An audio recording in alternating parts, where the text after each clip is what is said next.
Jokic and Doncic are in a super tight MVP race. Doncic has been just gaining closer and closer over the last couple of weeks. Wembanyama's been taking the league by storm as a rookie this year. He's clearly run away with the Rookie of the Year race, and he's making a good case for Defensive Player of the Year already. Yeah, y'all, let's go. Welcome back to B&E Sports Talk.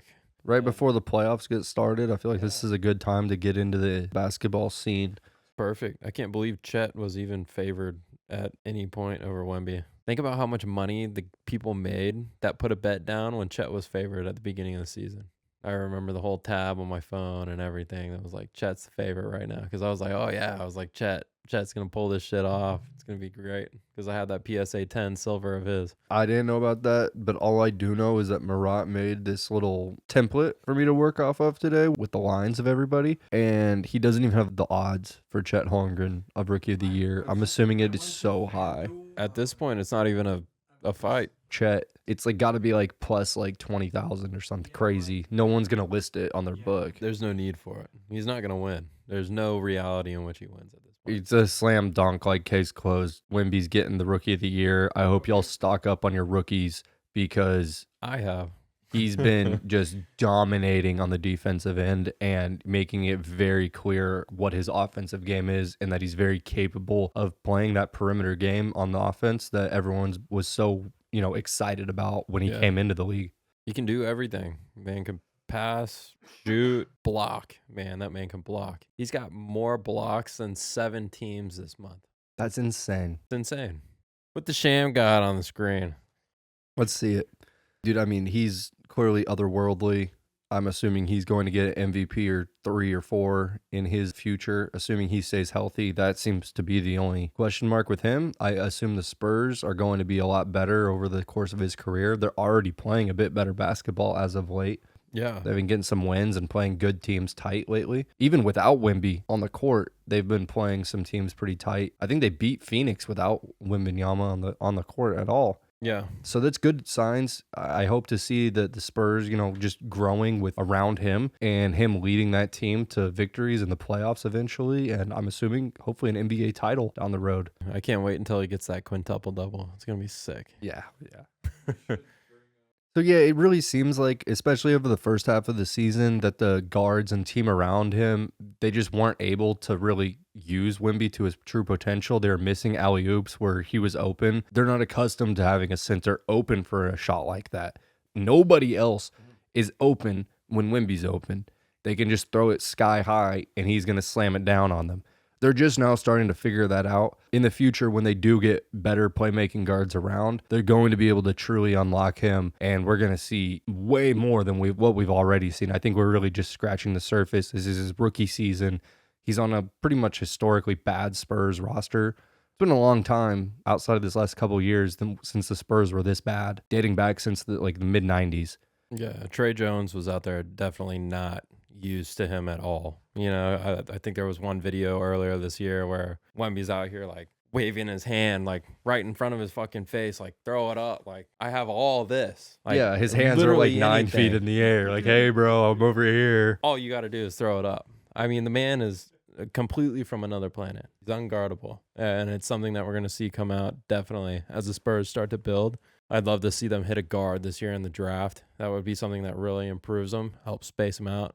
They should have another high draft pick, right? Yeah. I want to see Rob Dillingham come to the Spurs. I think that'll be good. Kentucky guard, space it out, get some playmaking in there, and mark my words now. Fuck Mark Sears. Roll Tide, dude. What are you talking about? Final Four, baby. Dude, I like Mark Sears. Dude, he just, Mark Sears just locked it down for our first Final Four appearance over Clemson, too. Stevenson locked that hoe down, too. And Pringle.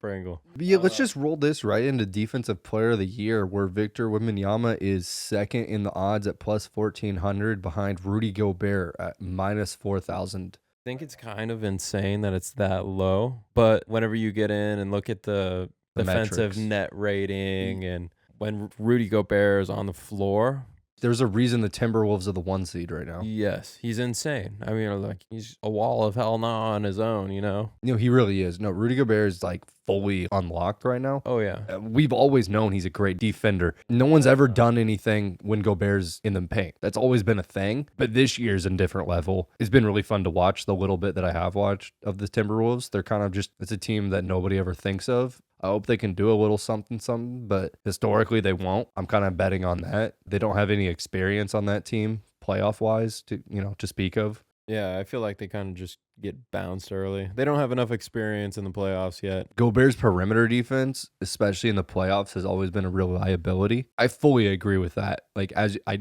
didn't really have that in my head until you just said that, but that's a fact. I mean, it showed, especially when he was on Utah. When Utah made those couple playoff appearances, he got fucked on the outside. He did. No, he did. And like that was why they would lose. And I think we all recognize that. I think it's a shame that all major sports awards are based on just the regular season. Not to say the regular season doesn't count or doesn't matter, because it does. But like at the end of the day, like we remember who won the finals. Playoffs are what counts. Obviously, though, Wemby won't even be in the playoffs. Yeah, and Gobert's team is number 1. I'm fully behind Gobert getting this award this season. I think Wemby's going to get a lot of these in his career. So, oh yeah, I'm not he's going to get a upset couple at whatsoever. He's going to get a couple combos. Defensive Player of the Year, MVP. Yeah, combos. I agree. Okay, so guys, just to like kind of quantify the talent difference of what we're talking about right here between Wemby and Gobert defensively, we're just going to only look at steals and blocks real fast. Gobert has a solid 144 blocks and 42 steals. That is phenomenal. On the flip side, Wemby has 85 steals and 226 blocks. It's insane. That's 1.3 steals per game, 3.4 blocks per game. That's so stupid. That's insane, man. We still have games to go. I think like 8 games or so. I feel like it's a pretty safe bet to say that Wemby is going to win Defensive Player of the Year a solid 8 out of the next like 12 years. I think I'm going to bet that every season on a futures bet for the rest of his career. For 25 years. Yeah, like Defensive Player of the Year straight to Wemby. Yeah. For the rest of his career, I'm like day 1 of NBA season. I think I'm going to place that bet. I'm sure it's going to be like not the best odds, but it'll be plus money if it's a season long bet. Yeah, it will be. It'll be like plus something. I fully believe in that. Give it to Rudy this year. Wemby's on the rise. For sure. Most improved player. We've got 4 guys on here. We've got Tyrese Maxey at minus 195. Kobe White at plus 150, Jalen Williams at plus 3,000, and Kuminga at plus 20,000. 20,000. So, I mean, it's really just Maxey and White, and that's actually a pretty close race. Man, Kobe White is more memorable to me this season than Tyrese. I'm not going to lie to you. I've barely watched the Bulls play. But every time I've seen the Sixers on the TV, Tyrese Maxey's been going hard, like putting the team on his back. Whereas every time I've watched the Sixers in the past years, he's just been a guy kind of like coming in off the bench, filling some minutes, getting some points here and there. Like he's never been bad. Dude, he's like a force now. Like he's a real like integral part of this team. I'm not really qualified to talk on Kobe White. I'm just saying I feel like Tyrese Maxey, from what very limited that I have seen as a very casual NBA fan, Tyrese Maxey is extremely improved this season. But I just kind of feel like it's expected. Maybe that doesn't take away from it and the award voters' eyes, you know. If you're just looking at just the stats, just compared to last season, Kobe White's points, they're up 10. He averaged 9.7 points a game last season. He's to 19.3 this year. His assists jumped from 2.8 all the way to 5.2. I mean, that's significant. Every statistical category is up. Yeah. But you can also attribute that to the fact that he went from 23 minutes a game to 36 minutes a game. More minutes is always going to lead to better stats. Yeah. Or if it doesn't, then you fucking suck, and there's a problem. Without Kobe White, the Bulls are essentially, they were nothing. You know, they needed those 20 points bad. And if they weren't getting those 20 points, like you might as well mark them off for being even near a playoff contender. The Bulls are always kind of swimming in between playoffs and not playoffs, and you don't really know what they're doing. Now they're really leaning on some of those other guys, and Kobe White really, 10 points is quite a bit more than Maxey's 5. The assists are comparable, but Maxey went from 20.3 points a game in last season to all the way up to 25.6 points a game this season. He also got an all-star vote. That's big. This is what I'm looking at. He's playing 37 and a half minutes a game this year, but he's been playing 33 to 35 over the last several years before this, and his numbers are still going up. It's a little bit more time per game, but like not a whole lot. Whereas Kobe White's minutes jumps like significantly, like more than his numbers reflect. If you give Kobe White 35 plus minutes for more than just the 1 year that he's had 35 minutes a game, he could keep going up and up and up. I'm and with up you. too. I'm with you. I like both these guys. I was a big Kobe White fan when he first got drafted back in 2019. They're both really good options. It's a tough Yeah, most improved player award. Sixth man of the year. it's It another looks close race. close, but I don't feel like this is close anymore. A lot of Naz Reid's stats now are coming off of him being a starter and not the sixth man. I have heard Malik Monk's name on the end of a lot of wins for Sacramento this year. As a man that's coming off the bench, I think I was looking earlier, and there is not a reserve with more time spent on the court in the fourth quarter than Malik Monk. And in that time, he's producing hella points.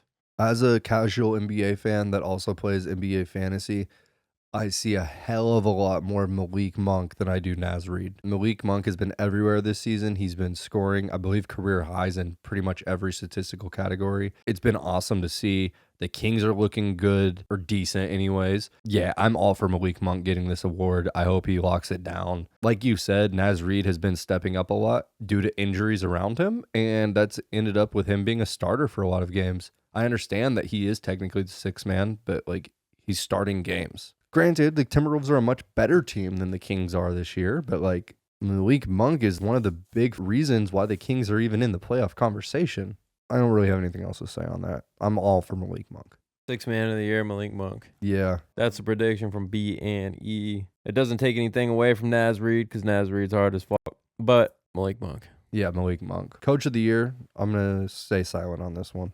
This is easy. If you look at it all, OKC has the youngest team in the entire league. They're younger than quite a few college teams. Mark Daigneault, or however the hell you say his last name, is 100% the coach of the year this year. There's no arguments for anybody else. None. Like maybe you could go with the Timberwolves guy. Maybe. Even then, it's not that impressive. They traded all that shit for Rudy Gobert. They have Karl Anthony Towns. They have Anthony Edwards. They have Mike Conley.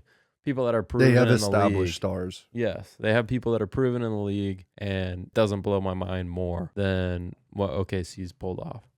I agree. That simple. I agree.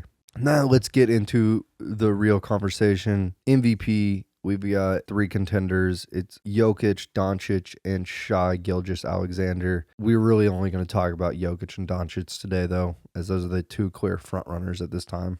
Let's talk about Doncic first because we have got him coming in second. I mean, the odds have him coming in second. I'm actually for Luka getting the MVP. He's leading the league in points. He's second in assists. He's like top 10 in rebounds. He's got a 61.7% true shooting percentage. There's nothing you really need to say that you don't see on the court to make a case for Luka.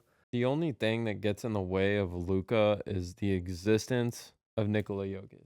That's it. kind of it. That's Because it. Jokic is equally as good in a completely different way. And now the Mavericks have Kyrie Irving, so the metrics don't look quite as terrible if you take Luka off the court as they used to, because now either Luka or Kyrie Irving is always on the court. The stats of taking Luka on and off the court don't provide as drastic of a shift as it does with Jokic. The Mavericks went from the 8th seed, now we're sitting at the 5 seed in the span of a couple of weeks. And we've passed other like good teams that are decently hot right now. We're just rolling.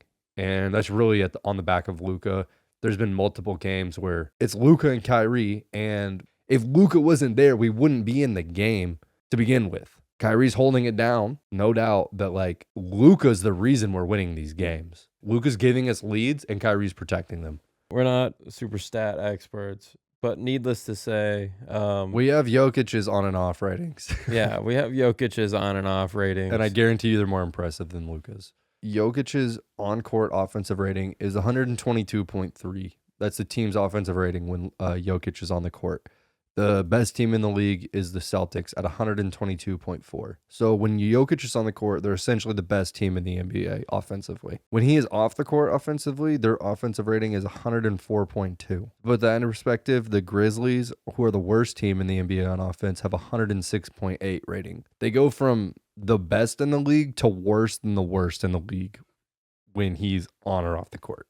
That says enough. I think that says enough. Defensive rating wise, they drop from 110 to 113 defensive rating with him on and off the court. So that definitely makes a difference. They go from like 4 all the way down to like 14 with that. They aren't like a terrible defensive team without him by any means. What's crazy to me is that, like, I know people usually aren't for the back to back at this point MVPs, but he just continues to prove that he is the most valuable player on the court. Every year he just does something else that's just like, holy shit. Like, if the Mavericks do stay out of the play-in, they maintain a top 6 seed, I think Luka wins the MVP this year. It wouldn't surprise me, but I'm okay with Jokic winning again. It's just too popular. I just can't see it going any other way. Luka's my prediction, but like I won't be mad if I'm wrong and it's Jokic. Take the Joker. I'm in the camp of take some plus money. Go get this plus 550 odds on Luka Doncic. And finally, we've got clutch player of the year. It's mainly just between Steph Curry and DeMar DeRozan. When you look at the fourth quarter between both of these guys, it's generally pretty close. However, Steph Curry is averaging more points now than DeMar DeRozan on less shots in the fourth quarter. It's essentially just a race of who the fuck is putting up the most points in the fourth quarter, as far as I'm understanding it. So if you're going hard as shit in the fourth quarter, you're going to win the most clutch player. Yeah, if you're in a close game in the fourth and you're putting up points, then it's all you, bro. Yeah, and Steph Curry has done that time and time and time again. I've seen it in a lot of games this year. Evan had Luka at MVP, and I had Nikola Jokic. For Defensive Player of the Year, we had Rudy Gobert. Rookie of the Year, we had Victor Wembanyama. Not even an argument. Most Improved Player, we had a toss-up between Tyrese Maxey and Colby White. Both of them had some crazy stats. Sixth Man of the Year, Malik Monk. Evan and I didn't see a difference between this. We feel like Malik Monk just kind of runs away. At the end of it all, we've got Coach of the Year. That is going to OKC's coach, Dick Nault. Again, guys, I know that was a little bit rough, but that was our first crack at the NBA. Y'all have a great evening. Please like, comment, and subscribe, and we will hit you back with a bunch of NBA props and stuff once these playoffs get kicking off and predictions as well. See ya, guys. Take it easy.